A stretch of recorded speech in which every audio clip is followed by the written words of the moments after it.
여러분 반갑습니다.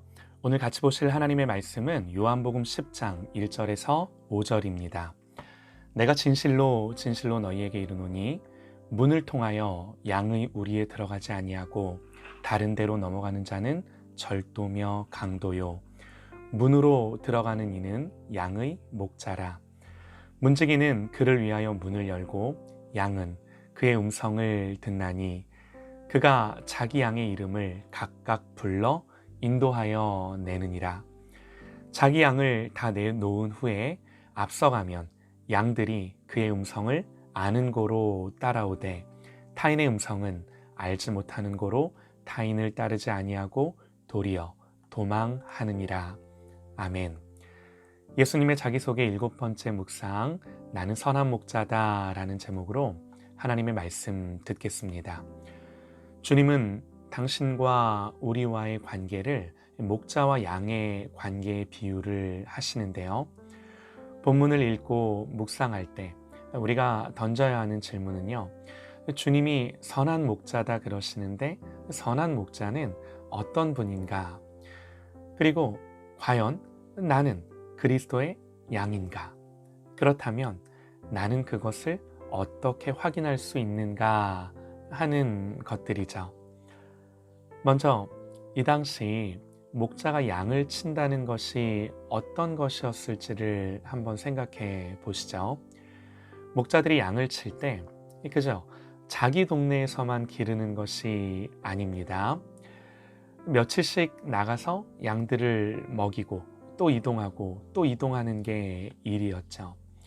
그런데 이렇게 나갈 때 혼자서만 자기 양을 데리고 가는 것이 아니라 여러 목자들이 함께 모여 이동을 했다고 합니다. 안전상의 이유였겠죠. 그때 밤이 되면 그냥 들판에서 양들을 재우는 것이 아니라 아무리 광야 같은 곳일지라도요, 공동으로 양들을 위한 울타리를 임시적으로라도 만들어서 안전하게 밤을 지샐 수 있게 했다고 합니다.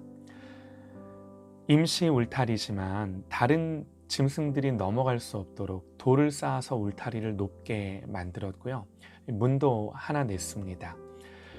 목자는 그 우리를 빌려서 양을 집어넣으면 그 우리를 지키는 또 이제 문지기를 고용을 해서 그 문지기가 안에서 문을 잠그는 거죠.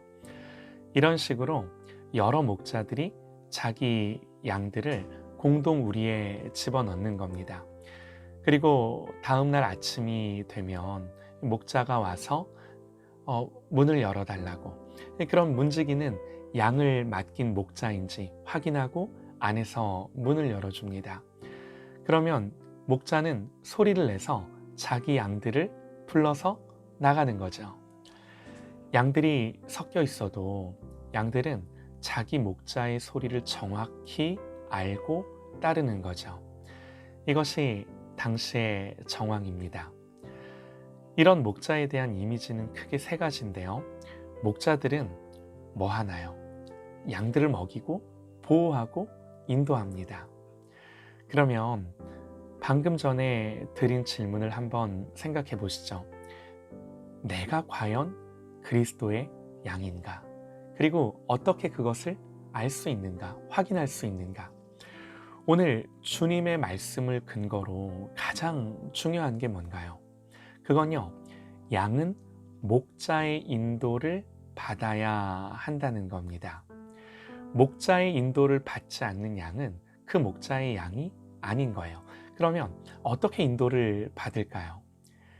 양이 지금 목자의 인도를 받고 있다는 사실을 무엇으로 알까요? 아침에 목자가 양 우리에 오면 문지기가 문을 열어주고 목자는 양들을 불러서 나갑니다. 4절에요. 자기 양을 다 내어놓은 후에 앞서가면 양들이 그의 음성을 아는 고로 따라오되 그러죠.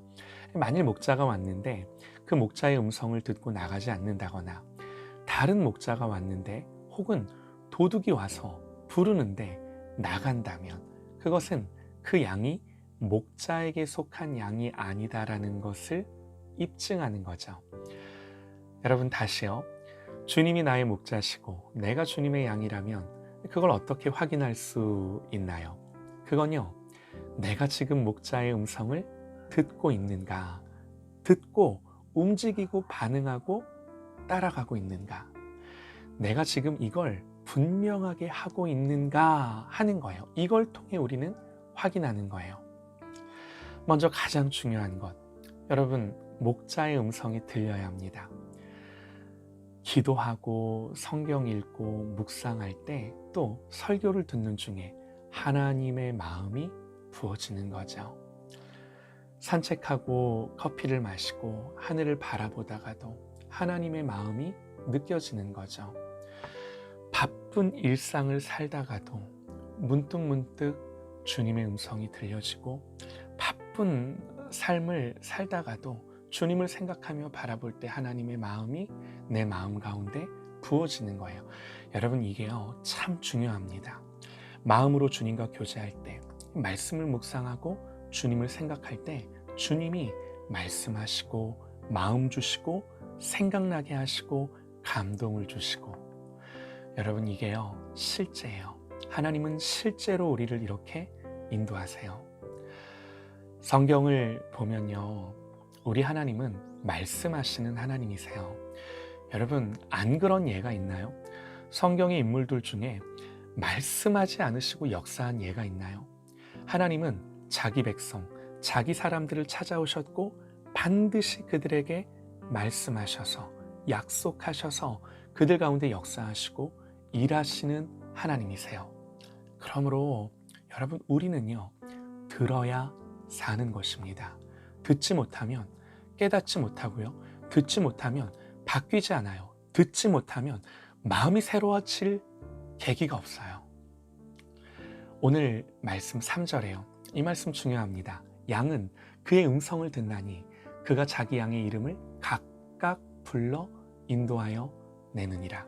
사랑하는 여러분, 우리 주님은요, 우리를 각각 불러 인도하십니다. 우리가 공동체로 함께해도 주님은 그 공동체 가운데 우리 한 사람 한 사람을 아시고 각자에게 맞게 말씀하시며 그 각자에게 맞게 섬세하게 우리를 인도하시는 분이심을 믿으시기 바랍니다. 사랑하는 여러분, 너무나 감사한 건요, 우리가 이렇게 주님의 음성을 들을 수 있도록 돕는 분이 계십니다. 보혜사, 곧 아버지께서 내 이름으로 보내실 성령, 그가 너희에게 모든 것을 가르치고 내가 너희에게 말한 모든 것을 생각나게 하시리라. 주님의 말씀이 실제적으로 우리에게 들리게 하시는 분이 누구세요? 성령님이세요. 말씀을 읽을 때, 성경을 필사할 때 이것이 그냥 글이 아니라 성령님 오셔서 실제로 주님의 음성으로 깨닫게 하시고 생각나게 하시고 알아듣게 하시는 줄 믿습니다. 오직 성령을 사모하십시다. 오늘도요, 다른 게 아니라 오직 성령을 사모하며 내 안에 주님이 생각나게 하시고 주님의 음성이 들리게 하셔서 주님을 실제로 따라가는 저와 여러분 되시기를 간절히 소망합니다. 여러분, 세상의 어떤 지혜보다도요, 어떤 사람의 말보다도요, 주님으로부터 듣고 움직이는 이것이 계속해서 훈련되는 저와 여러분 되시기를 간절히 소망합니다.